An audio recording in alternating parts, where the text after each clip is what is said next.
We have officers who do outrageous things, and a lot of officers who do these things are never even disciplined at all. So we know it's failing.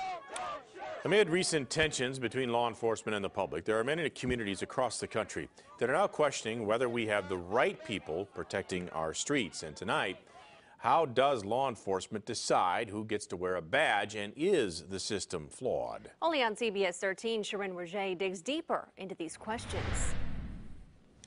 As more and more controversial videos of police interactions go viral, there has been a greater demand for transparency and accountability. And many agencies, including our own, say that the increased public scrutiny has led in part to a sharp decline in recruits.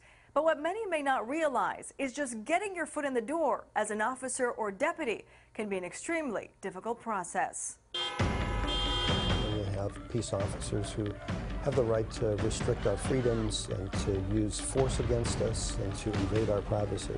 You want to get the best people doing that job. Amid tensions and protests and calls for reform, police work has never been more scrutinized as it is today, and choosing the right officer has become more important than ever. Scenario's hot.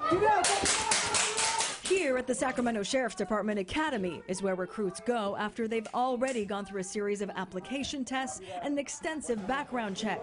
Academy Director Sergeant Orlando Mays says recruits are not only trained, but put in high-stress, reality-based scenarios to see if they can handle the heat. Looking for someone that can physically handle themselves, emotionally handle themselves. Decision-making is very important, and we don't want anyone that's going to lose their temper. Intellectually as well, how they can communicate and deal with the public. This evaluation process has a high bar. In fact, the Sheriff's Department's last recruitment drew 1,000 applicants, but only 10 actually made it to the mandatory psychological evaluation. We're looking at suitability in addition to stability. Police and forensic psychologist Philip Trumpeter has done thousands of pre-employment psychological evaluations on law enforcement candidates, a state requirement for the last 30 years. The tests are very, very robust in being able to identify, say, impulse control problems or irritability and hostility. So who doesn't make the cut? They're screened out because they're impulsive, they don't have good emotional control, they're not good team players.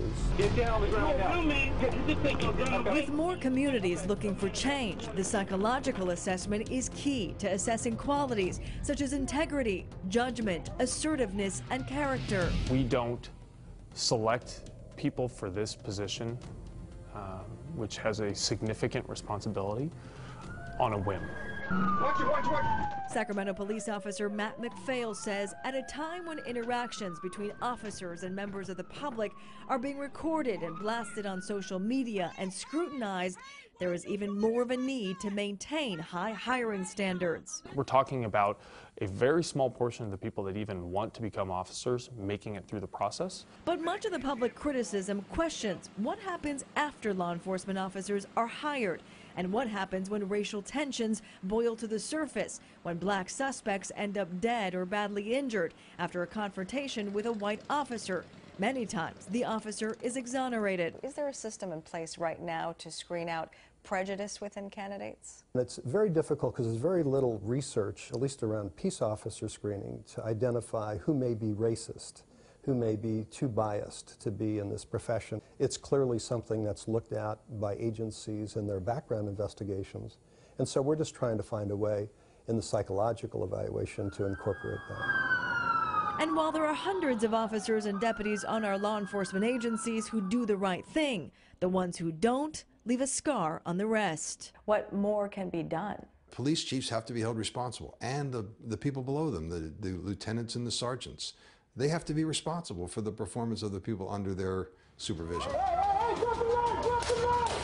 Yet officers say their bar is set high and needs to stay there. The decisions that you make are going to impact the rest of the country and the rest of the world. So we want to make sure that we're making and picking and selecting the right people to make that decision. Now, according to a report by the Pew Research Center conducted last year, the majority of officers, about 67%, believe that these police and African-American encounters are isolated incidents. But the majority of the public, about 60%, believe that these encounters point to a bigger problem. Both sides will agree there is certainly room for improvement. For more details on the vetting process that goes into becoming a law enforcement officer, you can head to our website, cbs13.com.